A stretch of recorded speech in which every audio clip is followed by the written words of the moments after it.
静香背着大雄跟学霸在后山享受二人世界，大雄顾念旧情，跑去后山给爱人送饮料，反而被静香嫌弃说讨厌。这对30年的荧幕 CP 就要从此分道扬镳了吗？要收啦！学霸和静香竟然要单独搞个二人赏花约会，大雄被气得像头绿毛龟，运气差，走路都能遇到胖虎，还被举着拳头的胖虎亲切地邀请去在棒球赛中凑人头，在外被人欺，回家撅屁股哭，媳妇儿跟人跑了，输了棒球比赛还得吃胖虎一波拳头，这满脸的大鼻涕加眼泪，看到蓝胖子那叫一个揪心，拿出了一盒各式各样的苏打组合，里面有被喜欢被讨厌苏打、急速迟缓苏打和成功失败苏打。大雄拿起成功苏打，对着瓶就是一口闷了，瞬间整个人如沐春风，脑力值和体力值直线上升，但苏打效果虽然好，可也就是一泡尿的事。接着大雄自信满满的跟着胖虎和小夫打比赛去了，虽说喝了苏打，但大雄的小心脏还是慌慌的，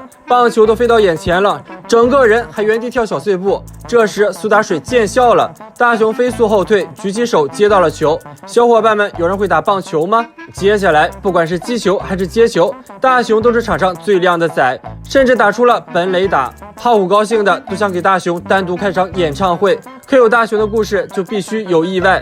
这不，大雄想嘘了，蓝胖子迈着小短腿拦住了他。嘘的话，成功苏打的效果可就没了哟。但大雄可不会听劝，可身体还是不受控制，自动跑过去接住了球，又得1分。到了轮换的时候，胖虎却非要大雄当击球手，大雄憋得印堂发黑，浑身发抖，但胖虎却一点不担心。果然，大雄扭来扭去的也能打出好球。急着去厕所的他光速完成了跑垒，终于冲进厕所一泻千里。大雄本以为在8-0的情况下苏打失效也不怕，然而他的实际水平臭得可以，他只好去找蓝胖子要成功苏打。一听说没有，大雄直接上手，从口袋里搜出苏打，一口闷了。大雄再次自信满满的上场，可场面却是惨不忍睹，就连到手的球都能给弹飞，分数就这样逐渐被反超了。胖虎被气得头皮屑都开始散味儿了。比赛一结束，就抡起大棒霍向大雄，一旁的蓝胖子只能看着大雄刚刚喝的失败苏打在发呆，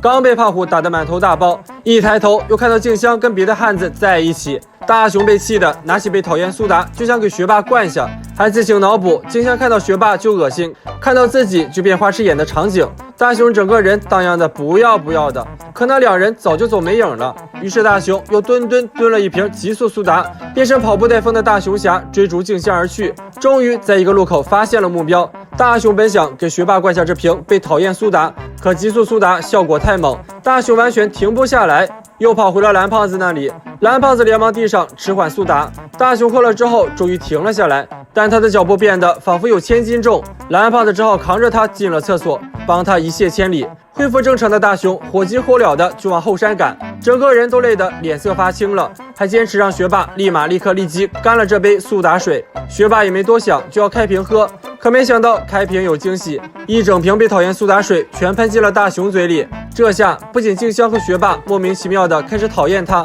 就连赶来救场的蓝胖子也讨厌他了。小伙伴们知道为什么苏打水会全喷到大雄嘴里吗？评论区来说一说吧。不要走开，下集更精彩。你们知道这是谁的素颜吗？胖虎又为何说自己长得像大猩猩？小夫又为何说自己40米长的翘刘海丑到爆？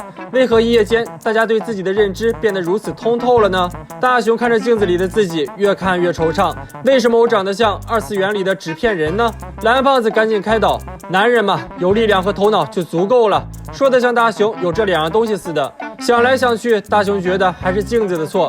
如果没有镜子，就不会有丑帅之分。于是蓝胖子拿出了大家喜闻乐见的如果电话亭，大雄拨通了电话，让世界上谁都看不到自己的长相。果然，没有镜子的世界里，化妆是门技术活。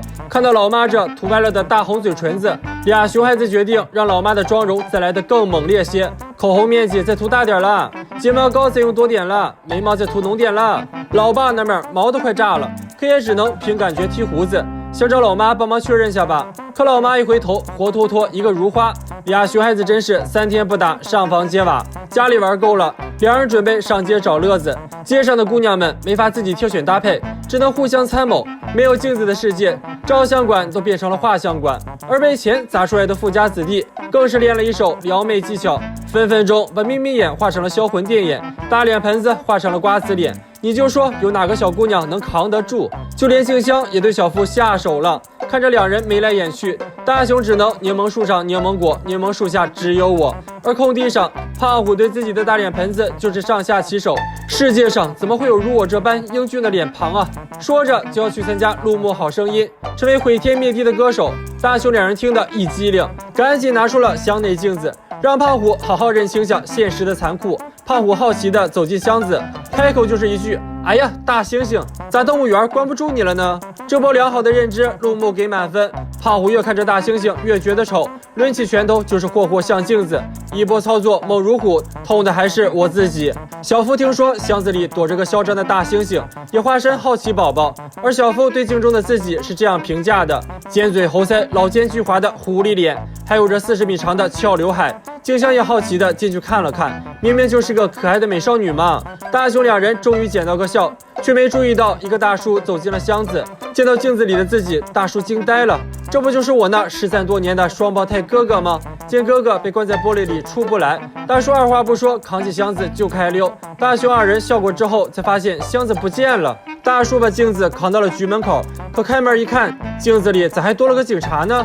谁这么大胆，拐卖拐到警察头上来了？见那个警察不回答问话，大叔料定这绝对是人贩子假扮的。于是警察掏出40米的长枪，对着镜子就是一通突突突。等大雄二人赶到时，发现这个十字路口已经乱套了，因为所有的汽车上都没有后视镜，而且如花也是遍地都是。蓝胖子当即拿出如果电话亭，把世界恢复了原状。这下轮到警察和大叔跟镜子一样裂开了。我们这是在干啥嘞？大雄也醒悟了，他长得像纸片人也好，蓝胖子的脸像任人蹂躏的面团也好，果然还是有镜子的世界比较好。如果世界上真的没有镜子了，小伙伴们觉得还会有哪些危害呢？不要走开，下集更精彩。大事不好了！老爸发现大雄房间里出现了一只猎豹，把他老人家吓得够呛。蓝胖子和大雄竟然还一脸微笑地看着他。记住这只猎豹，它可是重要考点。大雄难得发表一次东临碣石，以观沧海般的感慨，却被蓝胖子杠铃般的笑声破了功。于是大雄让蓝胖子给他换个场地发挥。蓝胖子用一旁的仪器把场景换成了非洲原始丛林，这够少见的吧？无论花草鸟兽，都让人感到身临其境。实际上，这是室内旅行记的功劳。他俩玩得正嗨，楼下就传来了爸妈的争执声。随后，老爸溜进大雄房间避难，一回头，直面豹子一声吼，吓得老爸扔下俩孩子，拔腿就跑，还不忘反手把门关上。这还是亲生的吗？老爸当着老妈的面再次打开门，可房间已经恢复了原来的样子，哪还有猎豹？老妈更生气了，感情这是逗我玩呢？原来老爸总是口嗨说等休假就带一家人去体验温泉旅行，可真放了假就各种找理由糊弄过去。不过这个问题可以用刚才的道具完美解决。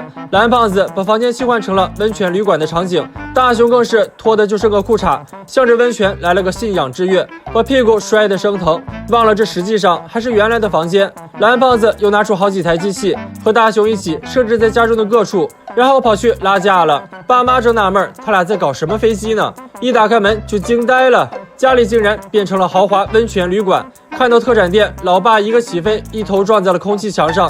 毕竟这是立体投影的效果，实际上还是原来的走廊，只能摸索着慢慢走。原来的客厅现在是豪华卧室，被好景致迷了心智的老爸再次乐极生悲，一脚踢在了桌子上。归根结底还是因为家里太小，可老爸这个大男人却不爱听这话。大雄转移话题，要带爸妈去浴池。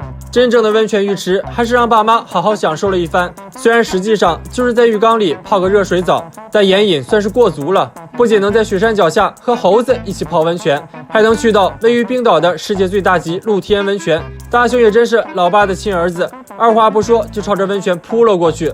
泡完温泉，蓝胖子又换装相机给大家换上浴衣，爸妈开开心心的在变成球台的餐桌上打起乒乓球来，这可是温泉旅行的传统艺能之一。接着大家又来到了变成观景台的大雄的房间，这景色也真是没谁了，把平时的疲劳一扫而空。然而胖虎和小夫的喊叫成了美景中的不和谐音。大雄摸索着打开了窗户，霸气的喊道：没扣，两人感到其中有鬼，径直闯入大雄家，没想到被大雄和蓝胖子阴了一手，被钻出来的猎豹吓得完全失去了思考能力，哭爹喊娘的逃跑了。眼看该吃饭了，可老妈今天却不想当主妇，于是提议叫外卖。话说蓝胖子，你的美食桌布是掉线了吗？老爸边吃边喝，越来越上头，非要让旅馆里热闹点。于是蓝胖子又调了一次机器，出现了温泉旅馆里的旅行团，乐得老爸又干了几口小酒，以至于没能认出蓝胖子假扮的女服务员，掏出钱包就把钱给付了。听到蓝胖子说要和大雄平分，才反应过来，